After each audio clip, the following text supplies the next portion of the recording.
Hey guys, welcome to the channel. और thumbnail देख के आपको पता लग ही गया होगा कि हम बहुत ही हॉट टॉपिक डिस्कस करने जा रहे हैं, जो कि है इंग्लिश स्पीकिंग का। ये चाहे पहले के जमाने की बात हो चाहे आज की, ये टॉपिक और ये लैंग्वेज हमेशा ही रेलिवेंट रही है, स्पेशली हम इंडियंस के लिए, क्योंकि हाफ ऑफ द पॉपुलेशन, जैसे कि अगर हम साउथ इंडियन लोगों की बात करें तो वो हिंदी नहीं समझते। अगर हम वहां जा रहे हैं या तो हमें उनकी लैंग्वेज बोलनी पड़ेगी या फिर हमें इंग्लिश आनी चाहिए। सो इंग्लिश कम्युनिकेशन का एक बहुत ही आसान और इम्पोर्टेंट जरिया है। तो आज की वीडियो में मैं आपको बताने जा रही हूँ कि मैंने कैसे इंग्लिश पे कमांड पाई, वो भी विदाउट एनी एआई टूल और विदाउट इंटरनेट और फोन। तो देखो, मेरे पास फोन तो तब आया जब मैं कॉलेज में थी, लेकिन उससे पहले ही मैंने अपनी इंग्लिश को काफी इम्प्रूव किया। और कैसे, तो आइए जानते हैं। शुरुआत का डर। शुरुआत में कोई भी चीज हम सीखना चाहें तो डर हमेशा रहता है। मुझे भी डर था कि कैसे बोलूंगी इंग्लिश। जब कभी भी मैं अपने रिलेटिव्स के यहाँ पे जाती थी या बाहर निकलती थी, तो अगर कोई मुझसे इंग्लिश में बात करता था तो पता नहीं क्यों मैं उसे आगे से हिंदी में जवाब देती थी।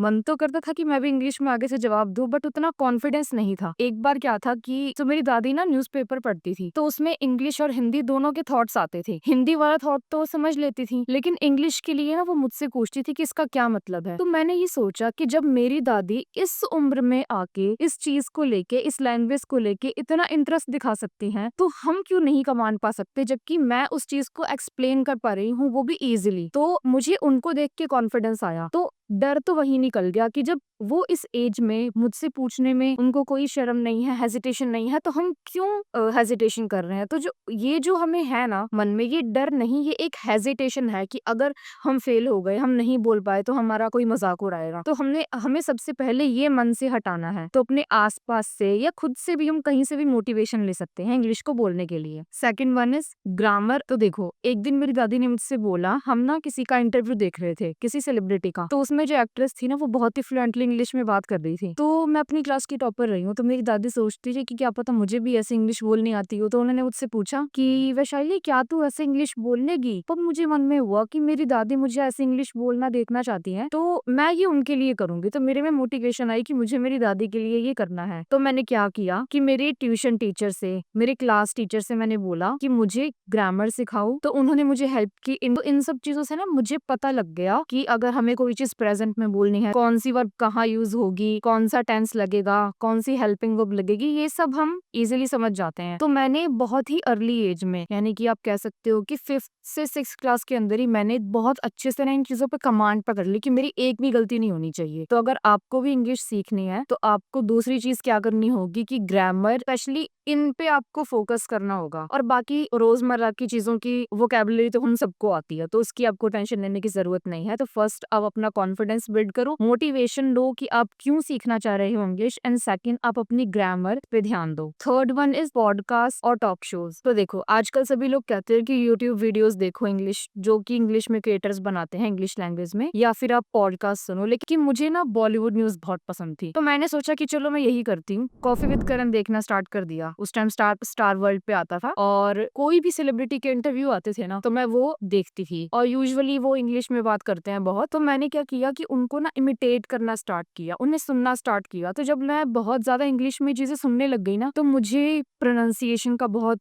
नॉलेज हो गई कि कैसे प्रोनाउंस करनी है चीजें, और मुझे कॉन्फिडेंस आ गया। वो चीज अपनी लगने लगी। जैसे हम किसी भी चीज को बार बार करते हैं ना, तो हमारे दिमाग में वो चीज बैठ जाती है, और हमें ना वो चीज नॉर्मलाइज, जो ये बार बार अगर हम कोई चीज करते हैं ना, तो वो हमारे लिए नॉर्मल हो जाती है। इंग्लिश के साथ ना एक कनेक्शन जुड़ गया था सेलिब्रिटीज के इंटरव्यूज सुन के और कॉफी विद करण देख के। सो एंटरटेनमेंट भी हो जाता था और लर्निंग भी हो जाती थी। फोर्थ वन इज बोलने की प्रैक्टिस। बोलने की प्रैक्टिस मैंने कैसे की, तो मैं क्या करती थी ना कि छोटे छोटे वर्ड्स, छोटे छोटे सेंटेंसेस से स्टार्ट करती थी। फॉर एग्जाम्पल, अगर मेरे कभी कभार अगर कभी कम मार्क्स आ गए या कोई और चीज जिसमें सामने वाले को मुझसे उम्मीद थी और अगर मैं नहीं कर पाई, तो मैंने एक सेंटेंस सीखा था कि okay, I am sorry but I will never let you down again. So मैं ऐसे ऐसे करके ना छोटे छोटे सेंटेंसेस बोलना सीख गई। मुझे कुछ सेंटेंसेस बोलना बहुत पसंद था, जैसे कि what can I do for you. So ये छोटे छोटे सेंटेंसेस हम अपनी डेली लाइफ में यूज कर सकते हैं, और जब हम थोड़ा बहुत बोलना स्टार्ट करते हैं तो हम लंबे सेंटेंसेस भी इजीली फॉर्म कर पाते हैं। तो मैंने एक चीज शुरू की कि मैं अपने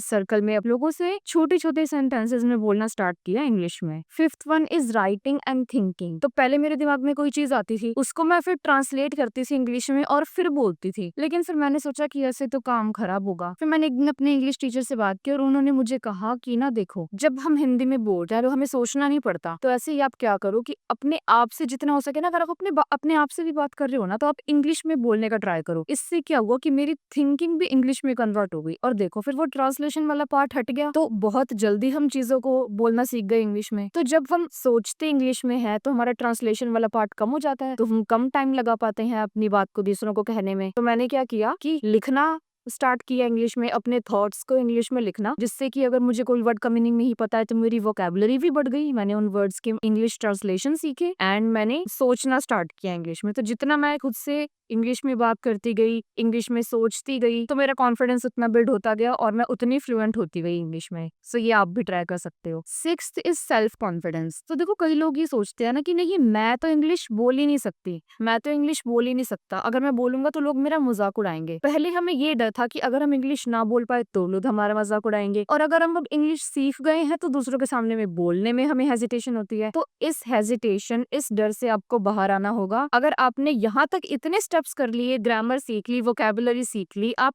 थिंकिंग पे इंग्लिश में करने लग गए हो, तो आपको क्या चीज रोक रही है? आप खुद रोक रहे हो अपने आप को इंग्लिश में बोलने से। तो आप ये सोचो, अपने आप को कॉन्फिडेंस दो, इतने कॉन्फिडेंट बनो कि हाँ, अगर मैंने इतना काम किया है तो मैं इंग्लिश बोल भी सकता हूँ, वो भी अच्छी। और इतना सब कर लोगे ना तो आपकी वोकैबुलरी, थिंकिंग, प्रोनाउंसिएशन सब अच्छी हो जाएगी। आई गारंटी यू, अगर मैं कर सकती हूँ तो आप भी कर सकते हो, जिसके पास कोई इंग्लिश बैकग्राउंड नहीं था। So you can do it also. तो 7th वन इज कंसिस्टेंसी। तो देखो, हमें ना 4 दिन बुखार चढ़ता है किसी भी चीज का। अगर बैडमिंटन सीखना है या कोई भी गेम हो, स्पोर्ट हो या कोई भी लैंग्वेज हो या इवन डांस हो, सिंगिंग हो, हमें कोई चीज पसंद आती है, हम ट्राई करते हैं, लेकिन जब हम देखते हैं ना कि हमारी इसमें प्रोग्रेस नहीं हो रही, हम फिर उसे छोड़ देते हैं। तो देखो, हर एक लर्निंग प्रोसेस का ना एक टाइम होता है। स्टार्टिंग में हमें डर होता है, फिर हम थोड़ा सीखते हैं, हमारा ग्राफ थोड़ा ऊपर जाता है, फिर एक टाइम आता है कि जहाँ पे हम सोचते हैं कि हम परफेक्ट हो जाएं, लेकिन हमसे थोड़ी बहुत गलतियां होती हैं, तो हम फिर थोड़ा सा नीचे आते हैं। लेकिन हमें वहां पे गिव अप नहीं करना, हमें कंसिस्टेंसी बनाई रखनी है ताकि हम उस चीज में बहुत ही प्रोफिशिएंट हो जाएं। तो आपको ना जल्दी हार नहीं माननी, 4 दिन में, 6 दिन में, महीने में। This process also takes time. देखो, मुझे तो आराम से 1-1.5 साल लग गया था इतना कॉन्फिडेंस लाने में अपने आप से, कि उसके बाद में राइटिंग, थिंकिंग, स्पीकिंग सब बहुत अच्छा करने लग गई थी इंग्लिश में। इवन की हिंदी में भी मुझे बोलने में, पब्लिक स्पीकिंग में, स्टेज पे जाके बोलने में